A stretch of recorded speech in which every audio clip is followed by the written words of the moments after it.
Frequency, Chapter 4, Part 2. She was 2 months early for her annual visit. Vinyl figured he wouldn't mind. A light breeze ruffled her mane. Autumn would be here soon. As she walked along the dirt path, she eyed the green leaves all around her, and wondered how long it would be before they started turning red. Her usual visits were always at the wrong time, after the trees were bare. Maybe if she came more often? But she lectured herself about that kind of thing every year, didn't she? She didn't have to look up to know when to turn off the path. Her hooves touched soft grass beneath a familiar willow tree with the ugly knot in the trunk. She reached up to rub her hoof absent-mindedly on the rough spot, as she always did. Soon, she'd passed from beneath the low limbs, the limp leaves brushing against her head and parting like a curtain. Vinyl walked by the many stones with their myriad letters.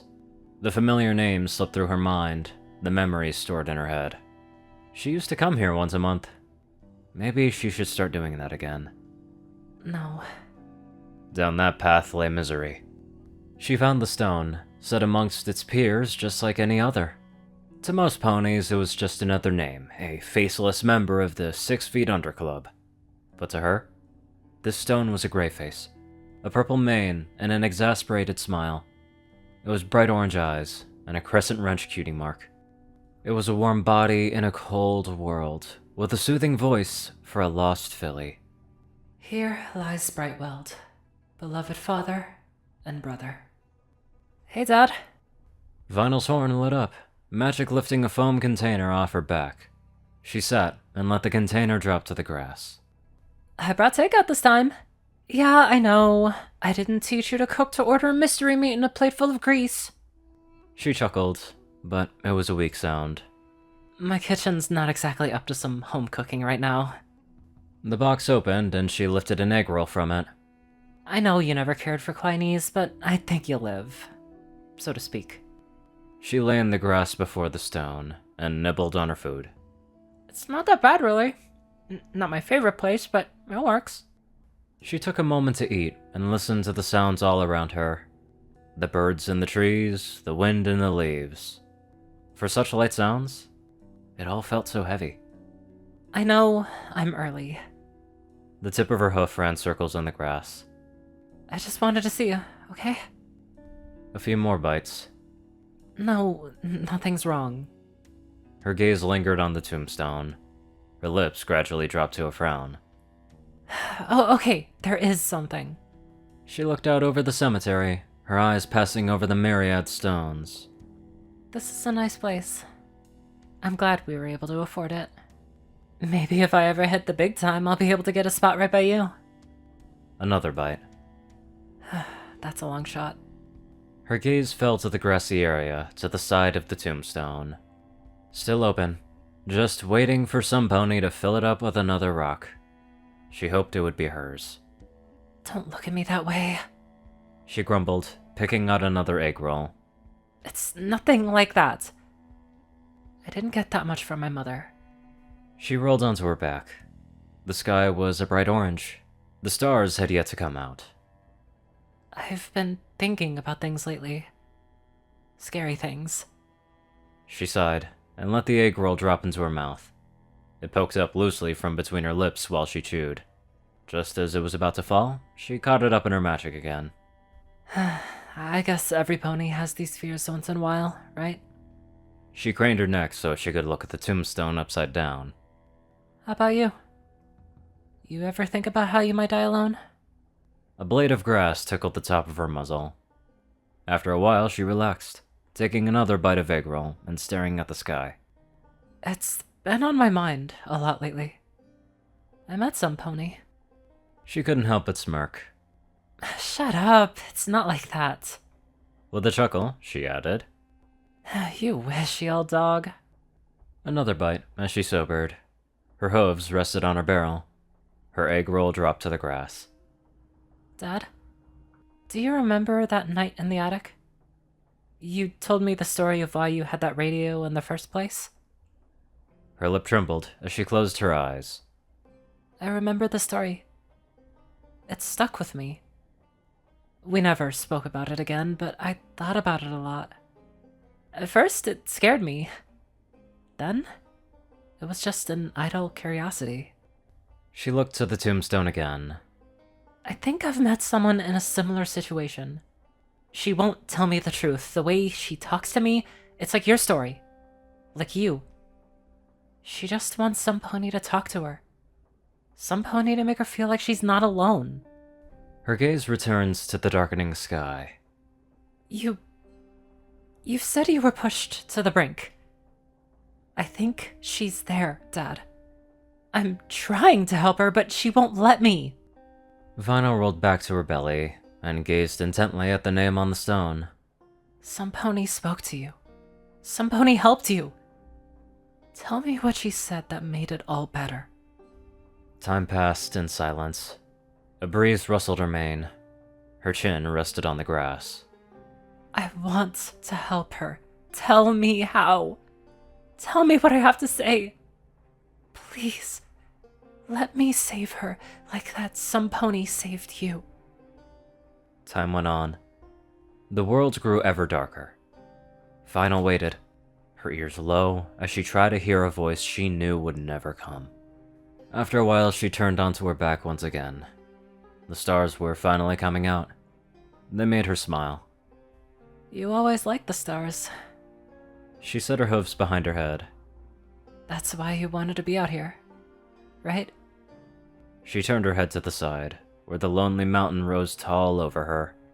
The spires of Canterlot Castle created a ghostly image against the twilight.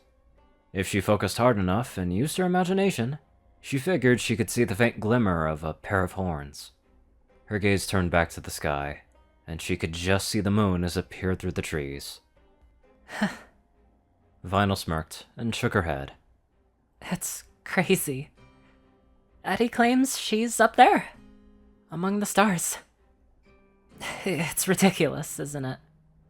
She watched the astral light show, her vision bouncing from constellation to constellation. Princess Luna really knows her stuff, doesn't she? I bet she could prove Addie's not up there. An owl hooted. Another wind passed, brushing Vinyl's mane into her eyes. She made no attempts to fix this. She just lay there, taking in the cool evening and thinking about her father and the stars, and Addie, and... Vinyl sat up with a jerk, her eyes going wide. A lone idea was locked in her brain, and she slowly turns to stare at the distant castle. She really could, couldn't she? She pondered, swishing the idea around in her skull to grasp its flavor. Was it really that crazy? Vinyl climbed to her hooves and pushed the foam container towards the stone. Good talk. You can have the rest. Thanks, Dad. A grin set on her lips, she made for the cemetery gates at full gallop. Addie's voice broke through the static. You there? Vinyl was sitting at the table, tossing the microphone in the air. She caught it with a flourish. Yep, I'm here. Oh, good. A sigh rose through the speaker. Hey, sorry about yesterday. I guess I lost my head. Don't worry about it. Vinyl grinned and moved her hoof in a line through the air. We're cool, baby. I'm smooth. It took a moment for Addie to respond. Well, you sound chipper. Oh, I am. She relaxed on her cushion and crossed her legs behind her head.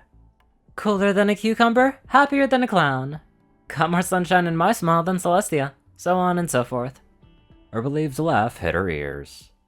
That's good to know. Addie said. So what's got you in such a good mood? Vinyl's grin became a smirk. I've gotcha. Got me? Yep. She leaned against the table, eyeing the radio. I've figured out a way to prove your story's fake. Addie sighed. Ah, great. What is it this time? Some perceived flaw in my scheme? Nope. Vinyl tossed the microphone a couple times, expending energy. She decided to keep playing Addie's game. For now. You know Luna, right? Luna? Static filled the room, as Addie went silent for a few seconds. Didn't you say she was a queen, or something? Vinyl rolled her eyes. She just couldn't get the mare to slip up. She's a princess, actually. Co-ruler of Equestria, rules the knights. That's right. Addie laughed. And you say my story is ridiculous. How could a person control the moon and stars? That's some potent stuff there. I want some. Vinyl shrugged. Actually, she just controls the moon. Common mistake. Right. Addie's voice was confidence. Also, why would a princess rule a nation? That doesn't make any sense. Pointing at the radio, Vinyl replied. They call themselves princess because they don't want to give the impression of dictators. Most queens and empresses have left a pretty bad impression throughout history. Does that really work? Addie asked, curiosity laced in her tone. Can't say. Vinyl shrugged. Celestia is loved by every pony. Luna's getting better. Getting better? It's a long story. One she obviously already knew. Anyway, Princess Luna is why I'm so smug right now. Oh? Yep. Another toss of the microphone. Princess Luna might not have made the stars or control them, but she's the biggest expert you can find on astronomy. I'm betting she can tell me if your story is true or not, and probably pinpoint where you are. Addie was quiet for a while. Do you really think she could do that? Well, I don't know for certain. Vinyl admitted with a chuckle. But if any pony can, it's her. Which means she'll finally expose your little story as a fake. The radio was quiet, the ever-present static filling the room. Vinyl's smile slowly faded as she stared at the speaker. Addie? How long? She cocked her head. What? How long, Vinyl? Before she tries. Oh. Vinyl blushed and rubbed the back of her head. I don't know for sure. I went last night to figure out how to make an appointment with the Night Court. You know how bureaucracies are. I won't be able to set up in the court for another 3 weeks. Addie's voice was weak. I see. But when I do, I'm gonna ask her if she can locate you. Vinyl regained her bravado, ears perking as she pointed once more at the radio. So, if you want to come clean, you've got 3 weeks. Like I said, I've got you this time. I hope you do, Vinyl. I really do. Vinyl waited, eyes set on the radio. Her ears folded again as she thought about how Addie had just sounded. You know I'm trying to help you, right? Addie's response came quickly. Of course I do. Then why won't you let me? Vinyl leaned against the table, eyes set to the speaker. Come on, Addie, you wouldn't have to wait 3 weeks if you just told the truth now. It's no use. Addie sighed. You won't believe the truth, Vinyl. My story isn't going to change, no matter what. But why? Another long pause. If this princess can do what you hope she can, then you'll understand in 3 weeks. We just have to wait. Vinyl considered this response with a grim frown. After a few seconds, she raised her hooves in defeat. Alright, fine. If that's the way you want it to be, then I won't bring it up again. You've said that before. 3 weeks. Vinyl set her hoof to her heart. I'll bet my sunglasses on it. An uncertain chuckle rose from the radio. Your sunglasses? I'm so touched. Hey, these sunglasses are important to me! Vinyl grinned, tapping the aforementioned glasses that were, as always, resting on her horn. They were a gift, and not cheap. A gift, huh?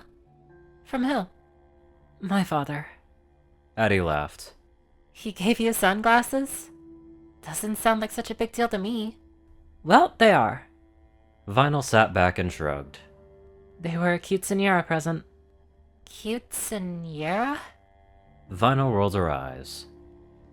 Not even dignifying that one with a response. Another chuckle from Addie. Technically, that counts as a response. She stuck her tongue out at the radio. Whatever. 3 weeks, Addie. Then the truth comes out. I won't say anything about it until then.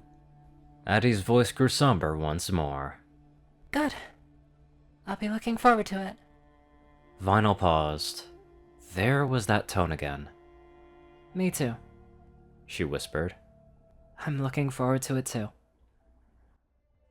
I still wonder if they're ever actually gonna meet. It's a possibility, but only just. Anywho, let's get on to our astronomers of donators. Top donators are 630, BadassWaffle, Only One Thing, Ceru Orion, IronSky, and Jessie Smith. Darkside, Rayden, Narwhals, Black Moon, Heart Pastel Skies, Austin Rollins, 2 Hex, Sword Brother, Mortar, Omicron, Library, Winslet, 9852, Will, Chris, Twinkie, Razzle, Shadow Moon, Luigi 88, Chancellor Crust, Big Smoke 369, Bobcat GGF, and many more shooting stars. Thank you all so much for watching this video and live life to the fullest.